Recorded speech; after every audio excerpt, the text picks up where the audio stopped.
And what about you?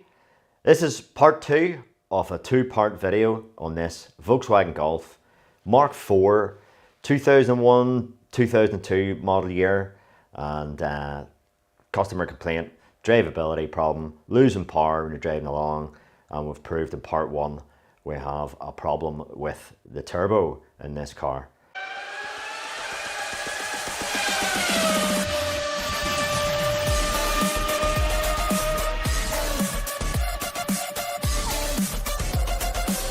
So in part 1, we've took a few bits off there. We've got as far as the inlet manifold, a few pipes there, and what have you. So what that leaves us is the exhaust manifold with the turbo, and we'll make a wee start here quickly and start to take the exhaust off the back of the turbo. But before that, sure, we'll give you a quick recap on what we've done so far. Loads of power in this, the minute. Oh, lost power. Really looking like the vanes are sticking in the turbo, so it's not able to control the turbo. So it's sticking high, and then it's not going back down again to where it should be as well. So not much happening there.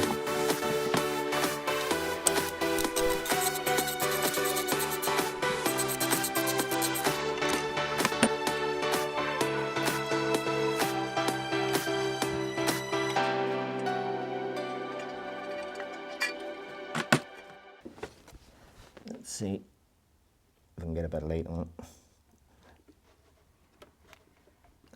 I can just about move it a wee bit on my hand. Right, so we'll get these 3 nuts off where the exhaust goes onto the turbo. And yeah, they're not very big. I think they're 13mm headed size nuts, so pretty rusty. So we'll give them a bit of a heating. I reckon we've had that sort of problem throughout this with having to heat the nuts up, get them off. Otherwise, I reckon they'll snap.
So the next thing we need to contend with, and could be a problem, and I was a wee bit worried about this in the first part, and I think I mentioned it, you know, is this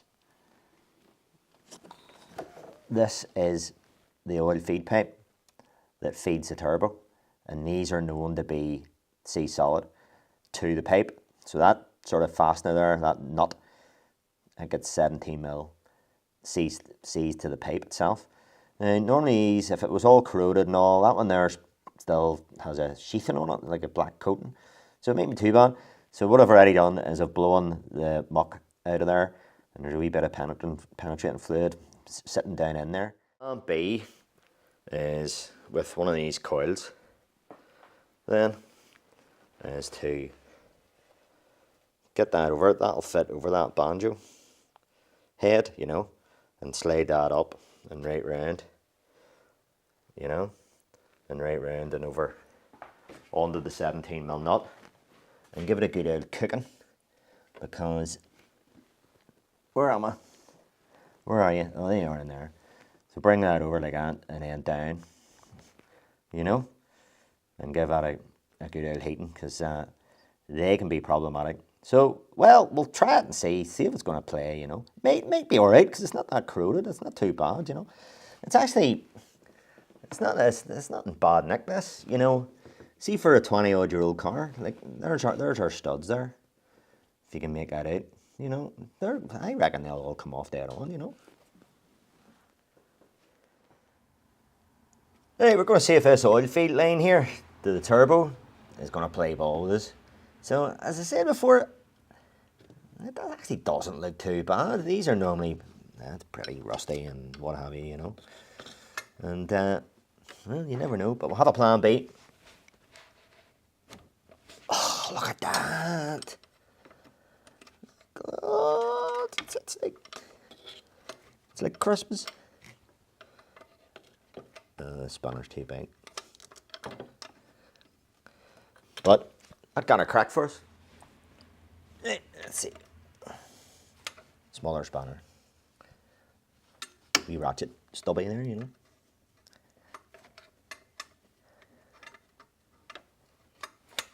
Handy when working around engines.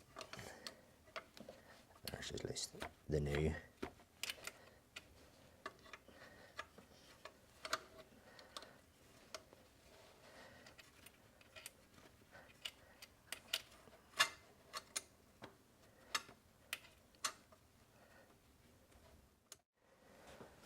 Well, this pipe's free, actually, so it must be just... There's something going on here.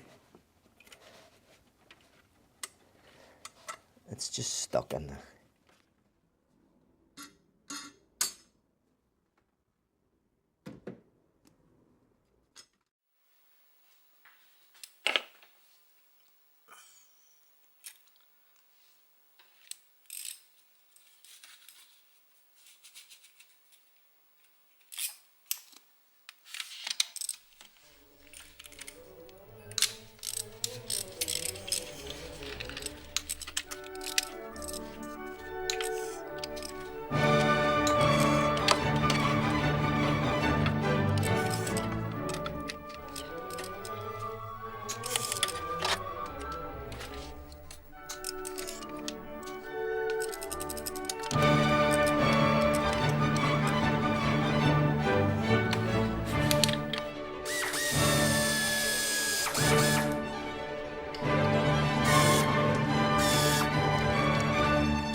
Looks like I have to take out the bracket off there.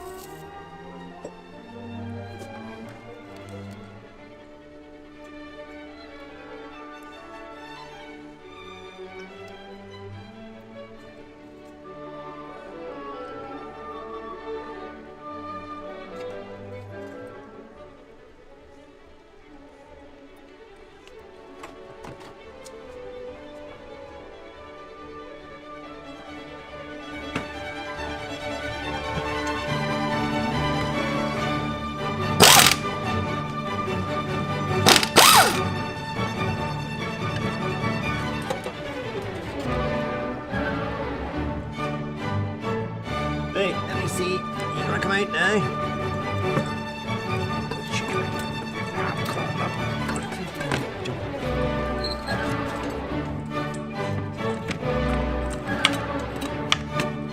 So close.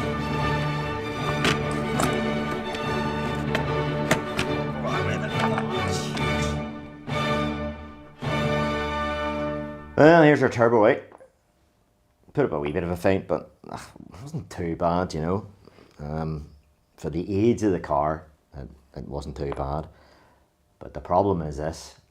When this was on the car, I did feel this impeller. And it felt alright. I thought it was okay. But now that I have it out,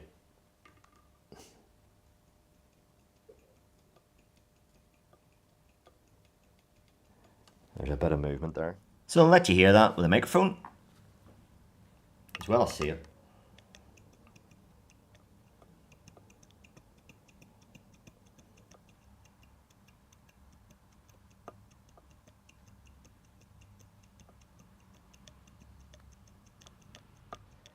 So to me, that's too much. That's too much playing that, and that this turbo won't last. So I have to. It's up to the customer. It's not up to me. Where he wants to get a second-hand one, which for this age of car probably won't be any good either. If he wants to go to the expense, put a new one on. That's entirely up to him. I can clean this out, get these vanes working again, put it all back there again. But that's a phone call to the customer. It's this segment of the video I'm going to send to the customer here now before we proceed. So fast forward in time, I don't know, a few days anyway, and we have this. So the punter reacted almost immediately to that snippet of the video that I sent him, and he called round. It was in the evening time, and took the old turbo away with him, and we discussed the options, and you know, he decided that a second-hand one of this sort of vintage, you know, he says, I'm looking at trouble in the future. So he clearly wants to keep this car. So he has spent a few quid, and he got recommended to a turbo person, turbo specialist or something. And a few days later, this is what has arrived. And this, believe it or not, is the same turbo. So it's completely refurbished. It's completely painted up. You would, well, everything's been replaced. It looks like this has been shot blasted and enameled or something. Same with the cold side here. New accumulator, by the looks of it. And yeah, look me, it's like brand new. Absolutely. And this bit here, which was what the problem was with, well, it's the same turbo originally. So there's new vanes in this. I believe there's a new cartridge in it. And as I said, this new accumulator, so we can clearly see that this thing, we're going to push it right back with our thumb. We don't even need to put suction on it. I can hold that with my finger. So yeah, that is pretty amazing job. Like, if I do say so myself. So the discussion that we had, and this is maybe a wee bit of food for thought, anybody else in this same sort of pickle, you know, these are pretty old, these things. So he's going to get, this is a 20-odd-year-old car, 22-year-old. And yeah, so for the price he would have paid for one out of a Breakers, he didn't pay an awful lot more for this refurbishment. And I didn't do it. There was a turbo specialist on it. And apparently the feedback he gave me was, the guy says, oh, he says, I haven't seen one of them in years. He says, I used to do one of them a week. And he says, I haven't seen one of them in donkeys. And he says, no bar, leave it with me. He should have, I think he had all the parts on the shelf to be able to do it. So, anywho, yeah, so our initial problem was there was a wee bit of play in this. Now, you will get a tiny bit of play. Tiny amount. But I deemed the other one as being excessive. And just one last thought. So people that think that you can put oven cleaner or something in the exhaust side that to clear these vanes up that's in behind this impeller here, all that's ever going to do is if it does clean it, clean one side of the vanes, you know. So let's have a wee scoot around at this, if I can show you. So this lever here, which actuates the vanes, so there's actuators on this side. There's a big sort of ring, a disc in here, and then there's the actual vanes themselves are on the opposite side, so where the exhaust impeller is. So no amount of cleaner is ever going to get to this side. And another thing as well, because of the age of these things, the actual big issue, it's as well as suiting up the vanes that make them stick, actually it's just as equally corrosion as well. So no amount of oven cleaner or anything would ever have done anything, certainly not permanent anyway.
So this is effectively a new turbo. It's a new cartridge, isn't it?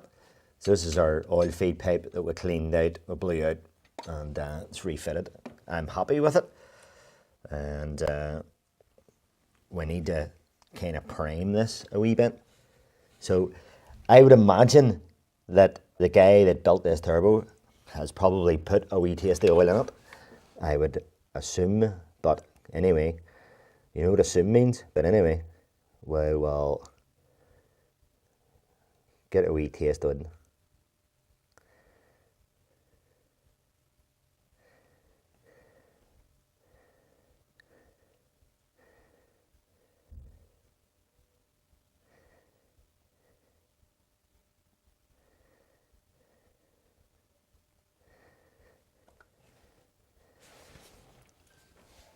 Before we connect this pipe.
Alright, so that's all the plumbing done.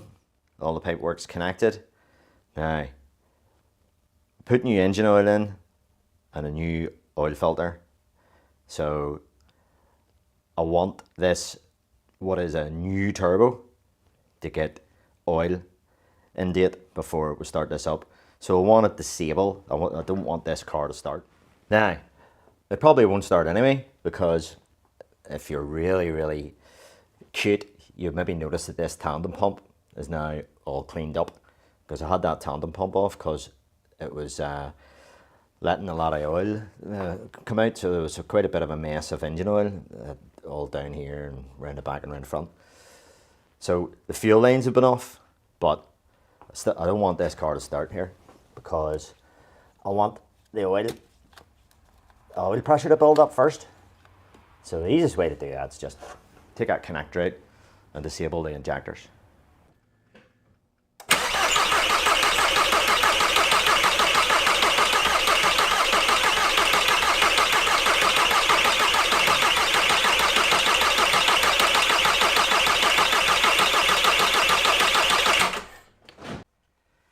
And we'll get this back on again. I think that'll do this.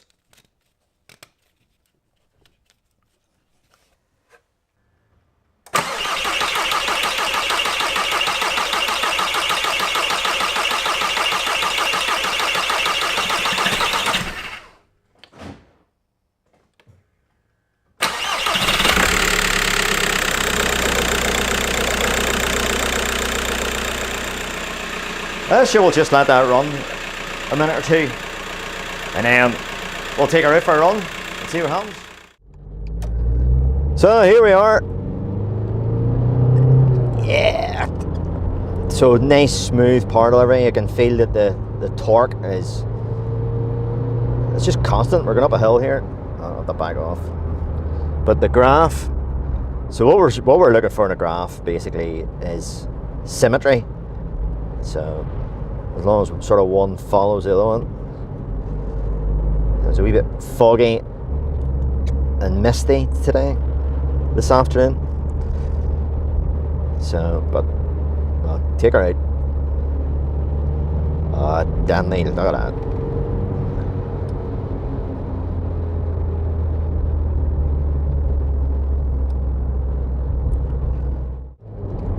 Pretty symmetrical on the graph. Not exact, but more or less.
And that's it. Good job, well done. So fault proved, and the fix was proved on the graph there. So happy with that. And yeah, that's a permanent fix. Now, cost you a wee bit more, but the last thing I want in this garage is people coming back to me a week later saying, oh, it's back to the way it was again. So I can put that out confident that that is a permanent fix, not a sticking plaster. So maybe you got something out of it. Many thanks for watching, as ever, and all the best, and